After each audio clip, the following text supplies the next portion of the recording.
Baghdad শহরের 40 বছরের একজন মুয়াজ্জিন ছিল। বাগদাদ শহরের প্রসিদ্ধ কেন্দ্রীয় জামে মসজিদের একজন মুয়াজ্জিন আজান দিতে দাঁড়াইছেন, আসরের নামাজের আজান মিনারের ভিতরে দাঁড়ায়া। আগে মিনার মাইকটাই কিছু ছিল, মিনারায় দাঁড়াইতেন আর জোরে জোরে বলতেন, ডান দিকে দাঁড়ায়া বলতেন, ডান দিকে ঘুরে বলতেন হাইয়া আলাস সালাহ, হাইয়া আলাল ফালাহ। ওই সালি আল মুয়াজ্জিন তিনি আজান দেওয়ার জন্য মিনারায় যখন উঠলেন, পাশের বাড়িটা ছিল একজন খ্রিস্টানদের। দাঁড়ায় এলেন, আজান যখন দিবেন আল্লাহু আকবার বলবেন, এমন সময় তার নজর পড়ে গেছে ওই খ্রিস্টান একটি কুমারী মেয়ে ছিল, তার দিকে নজর পড়ে গেছে। নজর পড়ার সাথে সাথে আন-নাজরু সাহমুম মিন সিহামিশ শাইতান, এই চোখের দ্বারা, নজরের দ্বারা শয়তানের একটা তীর, এটা এক শয়তানের একটা তীর। মুয়াজ্জিন সাহেব হিতাহিত জ্ঞান হারাইয়া ফেলছে।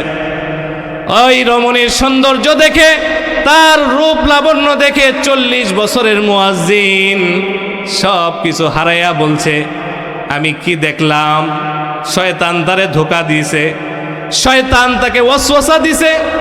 এখন আজান দেওয়ার কথা ভুলে গেছে, নাউজুবিল্লাহ বলেন, আজানের কথা ভুলে গেছে। সব কিছু ভুলে সে সরাসরি ওই খ্রিস্টানের বাড়ির দিকে গেছে।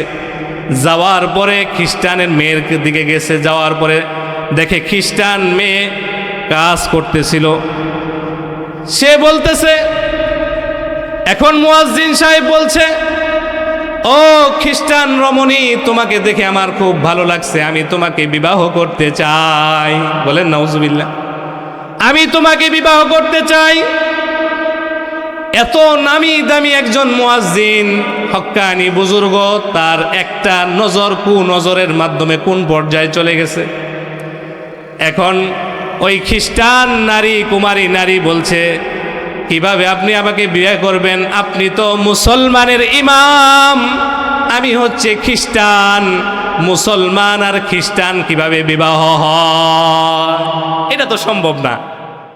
মাওলায়া সাল্লি ওয়া সাল্লিম দাইমান আবাদান আলা হাবিবিকা খাইরিল খালকি কুল্লিহিম হুয়াল হাবিবুল্লাযী তুরজা শাফাআতুহু ওয়ালিকুল্লি হাওলিম মিনাল আহওয়ালি মুকতাহিম। সকলেই বলেন সাল্লাল্লাহু আলাইহি ওয়াসাল্লাম।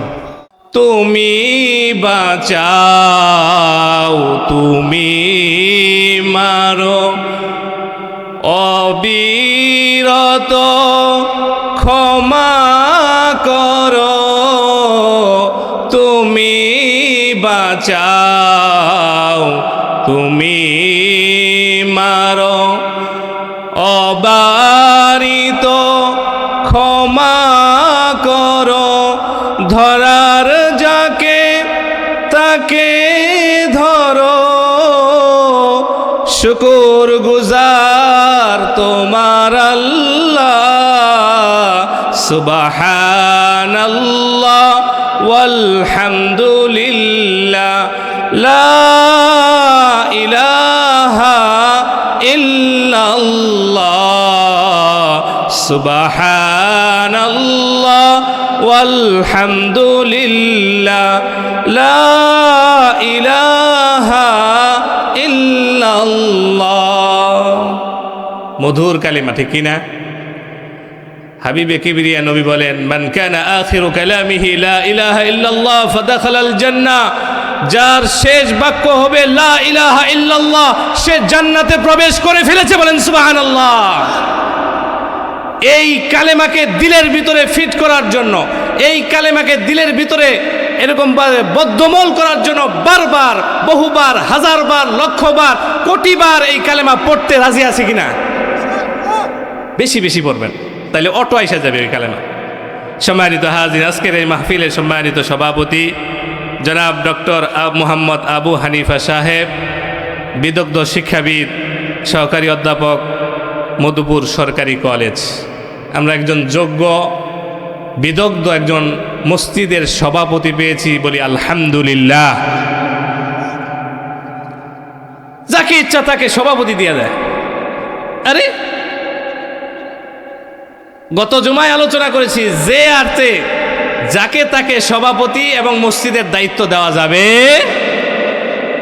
সভাপতির দায়িত্ব সে হবে যে মুত্তাকি, পরহেজগার, ঈমানদার, যে অন্যকে হুকুম করার, অর্ডার করার ক্ষমতা রাখে। এই নামাজ পড়ো, অর্ডার করতে ক্ষমতা রাখে।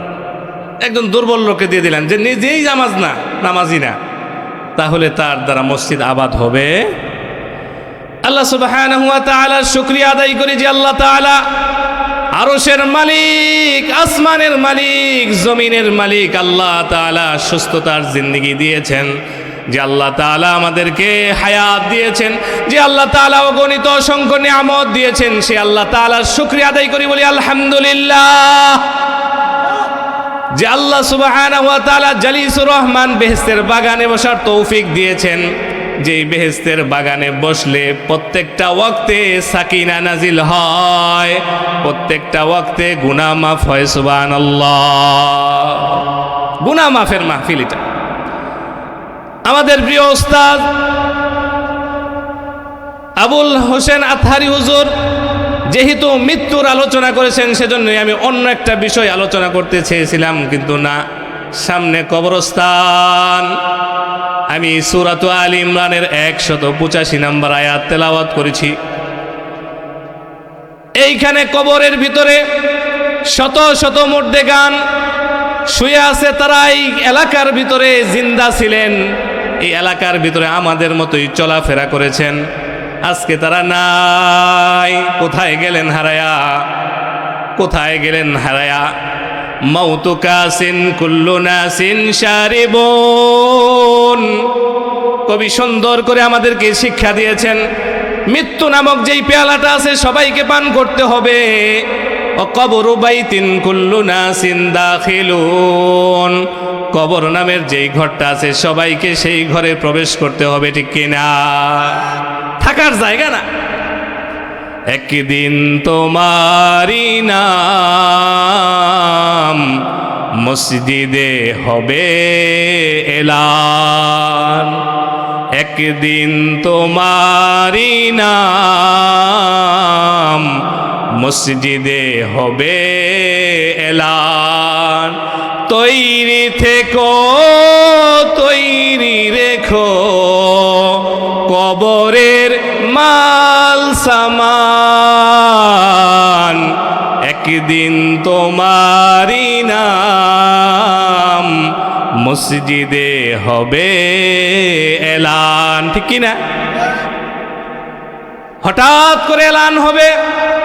আরে সুস্থ সবল মানুষটা ছিল, স্ট্রোক করে মারা গেছে। হঠাৎ করে সংবাদ আসবে, যারা এই সংবাদটা শুনবে, শোনার পরে বলবে জানাজা কখন? তাড়াতাড়ি দাফন করতে হবে, ফুলে যাবে। দুনিয়ার উপরে বেশিক্ষণ রাখবে না। আত্মীয় স্বজন আসবে, পাড়া প্রতিবেশী সকলেই আসবে। আসার পরে জানাজার ভিতরে যদি একটু সময় বিলম্বিত হয়, আর বলবে কেন এত বিলম্বিত হচ্ছে, দাফন করতে কেন এত বিলম্বিত হচ্ছে। আবার যারা জানাজা দিতে আসছে তারা কবরস্থানে গিয়া হাসবে, তারা ভাববে ওই মানুষটা মারা গেছে, আমরা বুঝি মরব না। কথা কন, আমরা বুঝি মরব না। আল্লাহ তাআলা বলেন, ইদা জাআ আজালুহুম লা ইস্তাখিরুনা সাআতাও ওয়ালা ইস্তাকদিমুন। মৃত্যুর নির্ধারিত সময় যখন চলে আসবে, এক মুহূর্ত সময় বিলম্বিত করা হবে না, এক মুহূর্ত সময় আগেও জান বের করা হবে না, ঠিক কিনা? মৃত্যু নিয়ে ভাবেন, এই দুনিয়া কাউকে থাকতে দেয় নাই। ফেরাউন, নমরুদ, হামান, যত রকমের শক্তিশালী পরাক্রমশালী লোক ছিল, কাউকে এই দুনিয়া থাকতে দেয় নাই।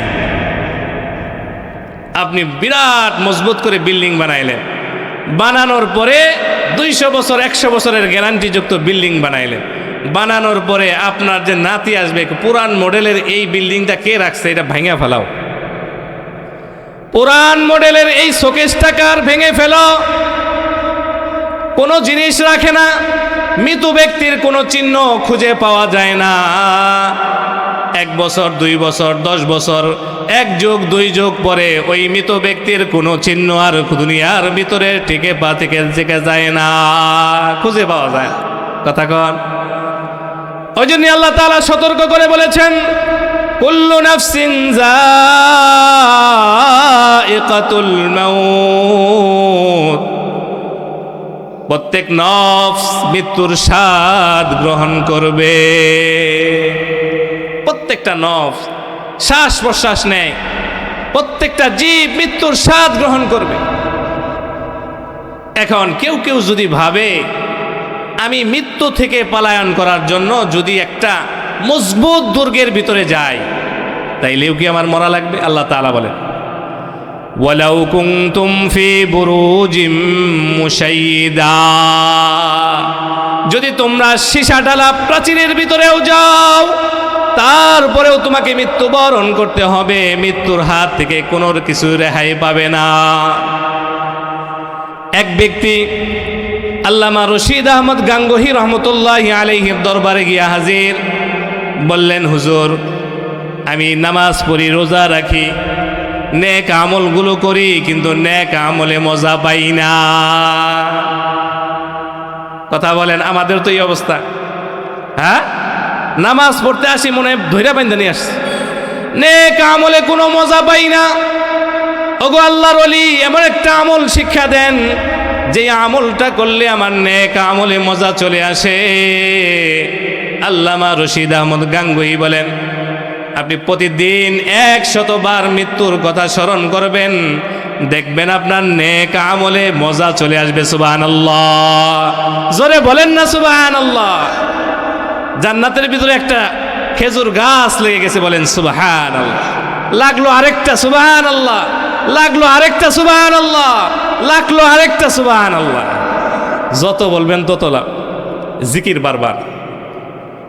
মৃত্যুর কথা 100 বার। লোকটি চলে গেছে বাজারে, গিয়ে একটা তসবিহ কিনছে 100 দানা।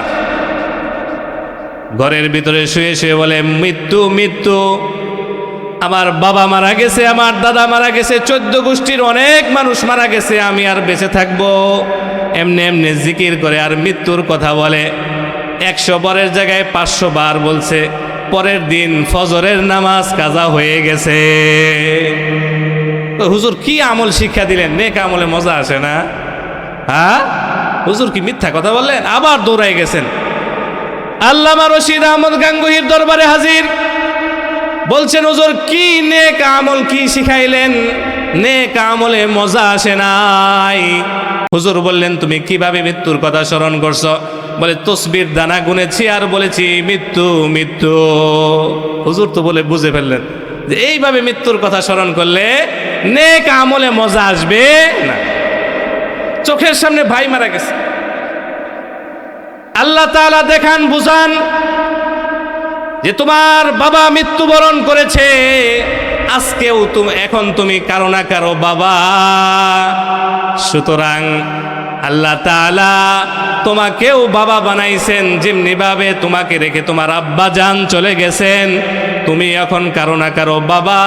সুতরাং তোমাকেও তোমার সন্তানকে দুনিয়ায় রেখে চলে যেতে হবে, ঠিক কিনা? আল্লাহ তাআলা অনেকভাবে বুঝান, আমরা বুঝি না। সম্মানিত হাজিরিন, রশিদ আহমদ গাঙ্গুহি বলেন, আমি রাত্রে স্বপ্নে দেখি আপনার মৃত্যু হয়ে গেছে আগামীকাল। এইবার লোকটির চোখ খুলে গেছে, মনের ভিতরে মৃত্যুর ভয় পরিপূর্ণ ঢুকেছে। বলতেছে, হুজুর তাই নাকি, স্বপ্নে দেখছেন আপনি? এইবার মৃত্যুর কথা ঠিকঠাক মতে তার দিলের ভিতরে আসছে। হুজুর বললেন, কিছু নাস্তা খাও। বলে, মইরেই যাবো, নাস্তা খেয়ে কি হবো? কথা কন, মৃত্যুর ভয়টা ঠিক মতো ঢুকছে। আবার বাড়ির দিকে যায় নাই, কোনো কিছু ভালো লাগে না, খাবার দাবার ভালো লাগে না। মৃত্যুর কথা শোনার সাথে সাথে তার রাত্রির ভিতরে মৃত্যু হয়ে যাবে বলে বাড়িতে গেলাম না, মসজিদে গিয়ে গেছে। মসজিদে যাওয়ার পথে 5 ওয়াক্ত নামাজ পড়েছে, কোরআন তেলাওয়াত জিকির আজগার করেছে নামাজে দাঁড়ায়া, এবং সিজদায় গিয়ে আল্লাহকে ডাক দিয়ে বলে আল্লাহ, আল্লাহু আকবার। ডাক দেন না, আল্লাহ আমি তো কি নিয়ে আপনার দরবারে যাব, কোনো কিছু নাই, খালি একটা আমলনামা, খালি গুনার গুনাহ, আমলনামায় শুধু গুনাহ, কোনো নেক আমল নাই। কিভাবে যাব আপনার দরবারে, কিভাবে মুখ দেখাবো আপনার সামনে? মসজিদে চলে গেছে, তওবা করেছে, রাত্রিবেলায় মসজিদেই ঘুমায় গেছে। ঘুমানোর পরে পরের দিন ফজরের নামাজ আজান দিতে মুয়াজ্জিন সাহেব চলে আসছে। আসার পরে বলতেছে আমি দেখি মরি নাই। এইবারও হুজুর মিথ্যা কথা বলছেন, এইবারও মিথ্যা কথা বলেছেন। আবার দৌড়াই গেছেন, নামাজ পড়ে দৌড়াই গেছেন। বলছেন হুজুর কতবার মিথ্যা কথা বলবেন? বলো রাখে তোমার ওই কথা, তোমার নেক আমলে মজা আসছে কিনা সেইটা বল। আল্লাহু আকবার। লোকটি তখন চোখের পানি দরদর করে ছেড়ে বলছে, ওগো আল্লাহর ওলি, আল্লাহর কসম, আল্লাহর কসম, 50 বছর যাবত নামাজ পড়ি, 50 বছর যাবত আল্লাহকে ডাকি, তওবা ইস্তেগফারি করি।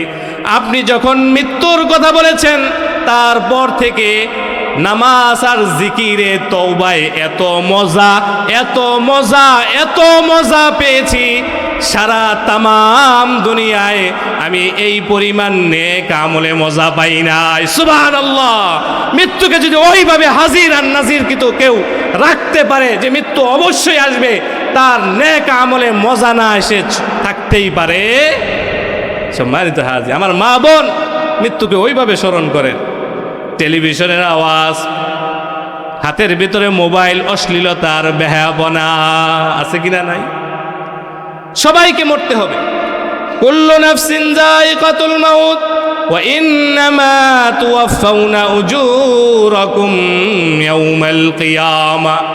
আল্লাহ তাআলা সূরা আলে ইমরানের 185 নম্বর আয়াতের পরের অংশে বলছেন, নিশ্চয়ই প্রত্যেককে তার নেক আমল পরিপূর্ণরূপে বুঝাইয়া দেওয়া হবে কিয়ামতের দিন। কবে দেওয়া হবে? কিয়ামতের দিন। এখন যারা অপরাধী আছে, সন্ত্রাসী আছে, চাঁদাবাজ আছে, সকলেই মনে মনে ধারণা করে এত গুনাহের কাজ করলাম, আল্লাহ দেখে আমাকে ধরেন না। এত চুরি করলাম, এত রাষ্ট্রীয় মাল লুণ্ঠন করলাম, আল্লাহ দেখি ধরেন না। আল্লাহ বলেই দিয়েছেন কিয়ামতের দিন ধরবেন। কবে ধরবেন? পরীক্ষার হলে কি মাস্টার সাহেব ধরেন, এই কি করছো, লেখতেছো না কেন, এটা বলেন। নেক আর আমল, নেক আর বদি দুইটা পাল্লার ভিতরে দেওয়া হবে, আর তাকে বলা হবে, আর তাকে বলা হবে এই যে দেখো আমল নামা, পড়ো তোমার আমল নামা, ইকরা কিতাবাক, এই যে আমল নামা নাও, পড়ো। কাফা বিনাফসিকাল ইয়াউমা আলাইকা হাসিবা, হিসাব গ্রহণের জন্য আজকে তুমি যথেষ্ট। সুবহানাল্লাহ। সে সব কিছু দেখবে আর বলবে মা লিহাযাল কিতাব, এটা কেমন আমল নামা, লা ইউগাদির সগীরাতান ওয়ালা কাবীরাতান ইল্লা আহসাহা। এই আমল নামার ভিতরে ছোট আমলও বাদ পড়ে নাই, বড় আমলও বাদ পড়ে না। সম্মানিত হাজির, গুনাহ আপনাকে কোথায় নিয়ে যাবে? বাগদাদ শহরের একটা ঘটনা যদি আমি একটু বিশ্লেষণ করে একটু বলি, আপনারা গুনাহ থেকে সতর্ক হতে বাধ্য হবেন। বলবো কি? সম্মানিত হাজিরিন, গুনাহ আপনাকে কোথা থেকে কোথায় নিয়ে যায়? গুনার কারণে বেঈমান হতে হয়, গুনার কারণে ঈমান হারা হতে হয়। বাগদাদ শহরের 40 বছরের একজন মুয়াজ্জিন ছিল। বাগদাদ শহরের প্রসিদ্ধ কেন্দ্রীয় জামে মসজিদের একজন মুয়াজ্জিন আজান দিতে দাঁড়াইছেন, আসরের নামাজের আজান, মিনারের ভিতরে দাঁড়ায়া। আগে মিনার মাইকটাই কিছু ছিল, মিনারায় দাঁড়াইতেন আর জোরে জোরে বলতেন, ডান দিকে দাঁড়াইয়া বলতেন, ডান দিকে ঘুরে বলতেন হাইয়া আলাস সালাহ, হাইয়া আলাল ফালাহ। ওই সালি আল মুয়াজ্জিন তিনি আজান দেওয়ার জন্য মিনারায় যখন উঠলেন, পাশের বাড়িটা ছিল একজন খ্রিস্টানদের। দাঁড়ায় এলেন, আজান যখন দিবেন আল্লাহু আকবার বলবেন, এমন সময় তার নজর পড়ে গেছে ওই খ্রিস্টান একটি কুমারী মেয়ে ছিল, তার দিকে নজর পড়ে গেছে। নজর পড়ার সাথে সাথে আন-নাজরু সাহমুম মিন সিহামিশ শাইতান, এই চোখের দ্বারা, নজরের দ্বারা শয়তানের একটা তীর, এটা এক শয়তানের একটা তীর। মুয়াজ্জিন সাহেব হিতাহিত জ্ঞান হারাইয়া ফেলছে। ওই রমণীর সৌন্দর্য দেখে, তার রূপ লাবণ্য দেখে 40 বছরের মুয়াজ্জিন সব কিছু হারাইয়া বলছে, আমি কি দেখলাম? শয়তান তারে ধোঁকা দিয়েছে, শয়তান তাকে ওয়াসওয়াসা দিছে। এখন আজান দেওয়ার কথা ভুলে গেছে, নাউজুবিল্লাহ বলেন, আজানের কথা ভুলে গেছে। সব কিছু ভুলে সে সরাসরি ওই খ্রিস্টানের বাড়ির দিকে গেছে। যাওয়ার পরে খ্রিস্টানের মেয়ের দিকে গেছে, যাওয়ার পরে দেখে খ্রিস্টান মেয়ে কাজ করতেছিল। সে বলতেছে, এখন মুয়াজ্জিন সাহেব বলছে, ও খ্রিস্টান রমণী, তোমাকে দেখে আমার খুব ভালো লাগছে, আমি তোমাকে বিবাহ করতে চাই। বলেন নাউজুবিল্লাহ, আমি তোমাকে বিবাহ করতে চাই। এত নামি দামি একজন মুয়াজ্জিন, হক্কানি বুজুর্গ, তার একটা নজর নজরের মাধ্যমে কোন পর্যায়ে চলে গেছে। এখন ওই খ্রিস্টান নারী, কুমারী নারী বলছে, কিভাবে আপনি আমাকে বিয়ে করবেন? আপনি তো মুসলমানের ইমাম, আমি হচ্ছে খ্রিস্টান। মুসলমান আর খ্রিস্টান কিভাবে বিবাহ হয়? এটা তো সম্ভব না।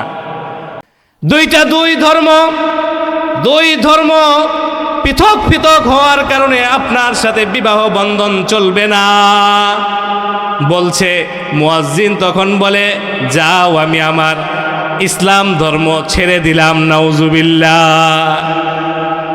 ওই নারীকে বিবাহ করে ইসলাম ধর্ম ছেড়ে দিল। এখন কুমারী নারী বলছে, না, আমি বিশ্বাস করি না, একটু পরে আপনি আমাকে সর্বনাশ করে একটু পরে আপনি আপনার ধর্মে ফিরে যাবেন, আমি বিশ্বাস করি না। আবার তার ঘরে তার পিতাও নাই, বলছে গার্ডেন আসুক, সে কোনোভাবে বাঁচতে চাচ্ছে, ওই লোকের কাছ থেকে কোনোভাবে বাঁচতে চাচ্ছে। এমন সময় নারী বলে, ইসলাম ধর্মে শুকুরের গোশত খাওয়া হারাম, মদ পান করাও হারাম, আমার ঘরে শুকুরের গোশতও আছে, মদও আছে। এই দুইটা জিনিস যদি আপনি খাইতে পারেন, বুঝতে পারবো আপনি ইসলাম ধর্ম ত্যাগ করেছেন। নাউজুবিল্লাহ, জোরে বলেন না নাউজুবিল্লাহ। কি ঘটনা করতে, বাগদাদ শহরের প্রসিদ্ধ ইমাম বলছে, ঠিক আছে, আমি দাও, আমি খাবো। শুকুরের গোশত খাইতেও দ্বিধাবোধ করলো না, একটু মদ খাইতেও দ্বিধাবোধ করলো না। এখন দুইটা জিনিস খাওয়ার পর এই লোকটা তো কোনোদিন মদ স্পর্শ করে নাই, মাতলামি শুরু হয়ে গেছে। এমন সময় নারী বলে, আমার বাবা চলে আসবে, তাড়াতাড়ি আপনি ছাদে যান। এমনভাবে ছাদে পাঠাই দিছে। ছাদটাও ছিল আগেকার যুগের ভাঙ্গা ভঙ্গা ছাদ। তো ওই মুয়াজ্জিন সাহেব মাতলামি করতে করতে ছাদ থেকে পড়ে জাগায় শেষ। বলেন নাউজুবিল্লাহ। জাগায় শেষ, মৃত্যু হয়ে গেল। এখন এই মুহূর্তে ওই কন্যা সন্তানের বাবা আইসা পড়ছে, আইসা বলছে, হায় হায়, আমার বাড়িতে মুয়াজ্জিন সাহেবের লাশ, এখনই তো হিন্দু আর খ্রিস্টানের ভিতরে দ্বন্দ্ব লেগে যাবে, আর বলবে আমরা তাকে হত্যা করেছি। লিল্লাহি তাকবীর। দ্বিতীয় বক্তার আগমন। গত বছর আমাকে আধা ঘন্টা দেওয়া হয়েছিল, এই বছর 1 ঘন্টা করবো। কথা বলেন। আমি ইমাম সাহেব এই জন্য আমার টাইম খেলে কমাই দেয়। আমি সারা দেশে ওয়াজ করি, এই জায়গায় যদি আমি পান ভরে ওয়াজ না করতে পারি আমার খারাপ লাগে। কথা বলেন। আমার ওয়াজ শুনবেন তাইলে করবো, আর যদি বলেন যে আচ্ছা। আমাদের মুস্তাফিজুর রহমান ফয়জি সাহেব অনেক ভালো আলোচনা করেন, আমি 20 মিনিটের মধ্যে শেষ করবো ইনশাআল্লাহ। সম্মানিত হাজিরিন, তো বলতেছে ইসলাম ধর্ম আর খ্রিস্টানের ভিতরে একটা দ্বন্দ্ব লেগে যাবে, হাজার হাজার মানুষ মারা যাবে, কারণ মুয়াজ্জিন সাহেব আমাদের বাড়ির ভিতরে লাশ হয়ে আছে। কথা কন। পরে বলতেছে, মা কি হয়েছে, আমার ঘটনাটা খুলে বলো দেখি। কন্যা সন্তান বলে, পুরা ঘটনা বললো, যেই ঘটনা বললাম পুরা ঘটনা বলার পরে বলছে, হায় হায়, এটাকে কিভাবে আমরা, আচ্ছা, কিভাবে আমরা এই জিনিস থেকে আমরা বাঁচতে পারি। তখন ওই কন্যা সন্তানটা ছিল অনেক চালাক, চালাকের মাধ্যমে শুকরের গোস্ত খাওয়াইলো, মদ খাওয়াইলো, বুঝলেন না।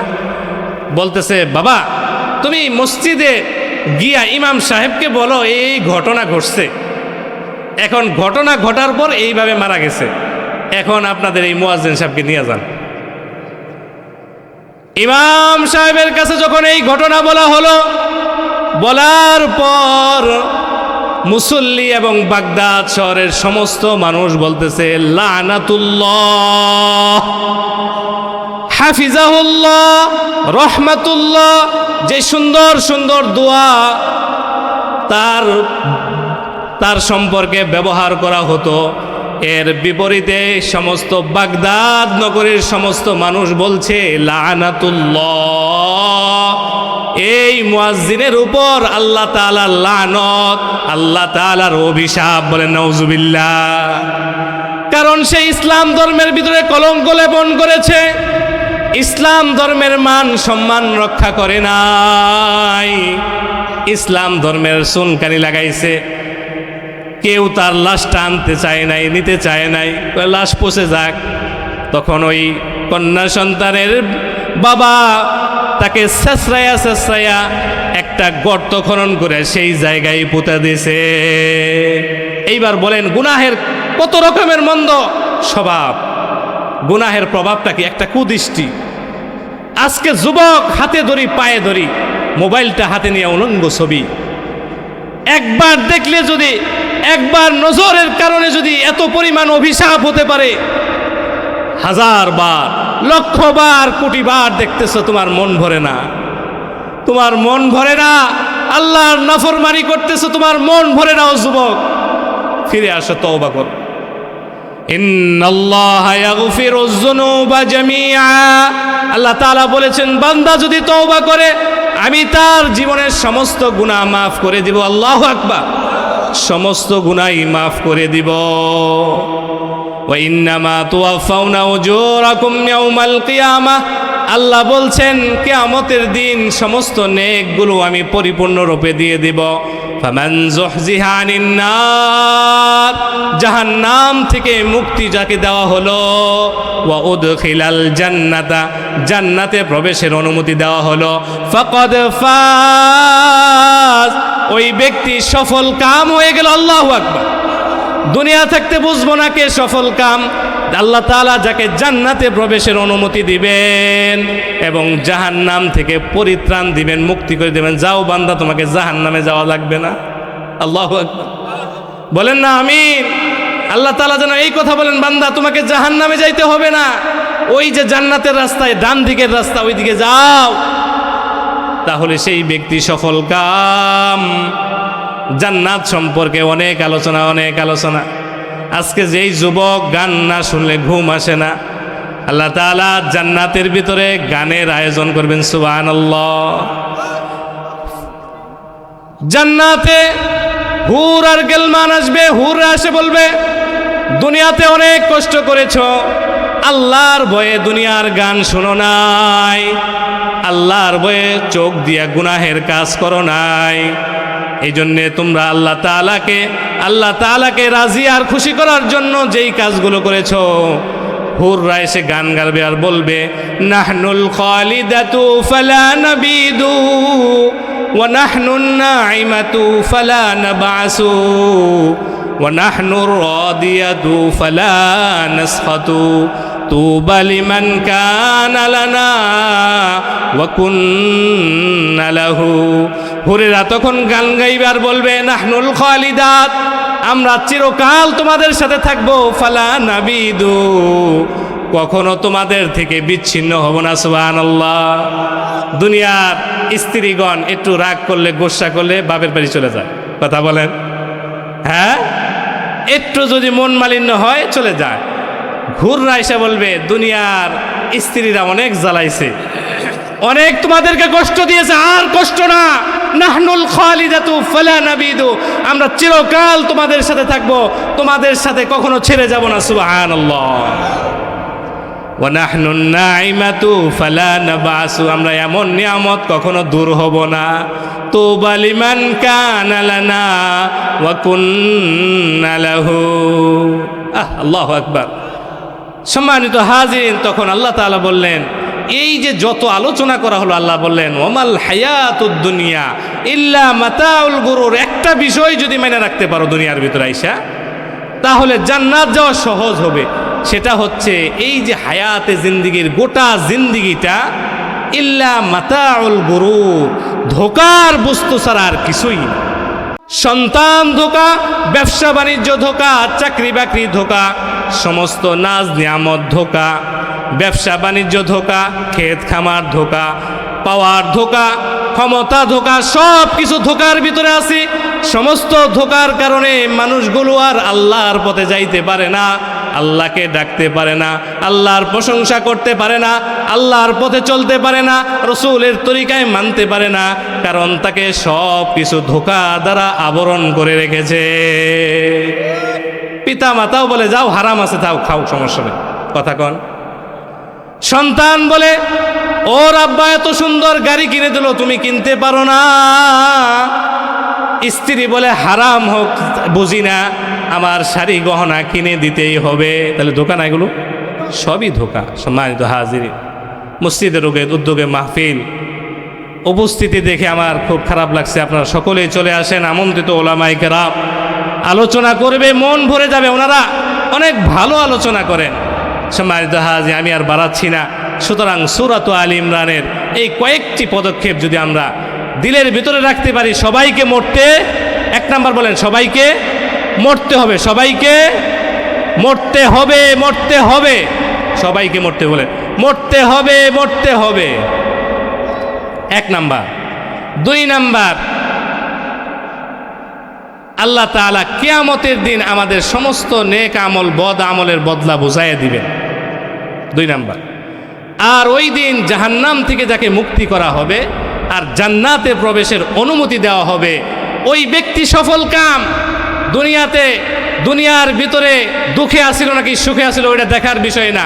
জাহান্নাম থেকে মুক্তি পাইছে আর জান্নাতে প্রবেশের টিকিট পাইছে, ওই ব্যক্তি সফল কাম। সুবহানাল্লাহ বলেন। আজকে নমিনেশনের টিকিট পাইয়া খুব খুশি, তাই না? আরে যেই ব্যক্তি বাংলাদেশের এমপি আর প্রধানমন্ত্রী, তাদেরকে গুনার টাইম আমাদের নাই। সারা দুনিয়ার প্রধানমন্ত্রী টাইম নাই। যদি ছোট্ট একটু ঈমান নিয়ে যাইতে পারি, আল্লাহ তাআলা এই দুনিয়ার 10 দুনিয়া পরিমাণ জান্নাত দিবেন, বলেন সুবহানাল্লাহ। তাহলে কি এগুলোর টাইম আছে? একটা দেশের বাদশার টাইম আছে? 10 দুনিয়ার জান্নাত আল্লাহ দিয়ে দেবেন, সুবহানাল্লাহ। আর এই দুনিয়াকে ধোকা, ধোকা হিসাবেই নিতে হবে, সব কিছু ধোকা। আল্লাহ সুবহানাহু ওয়া তাআলা সূরাত আল ইমরানের 185 নম্বর আয়াত অনুযায়ী আমাদের জীবন গঠন করার তৌফিক আল্লাহ তাআলা সবাইকে দান করুন। সবাই বলুন আমিন, জোরে বলেন আল্লাহুম্মা আমিন। ওয়া আখিরু দাওয়ানা আনিল হামদুলিল্লাহি রাব্বিল আলামিন। আসসালামু আলাইকুম ওয়া রাহমাতুল্লাহ।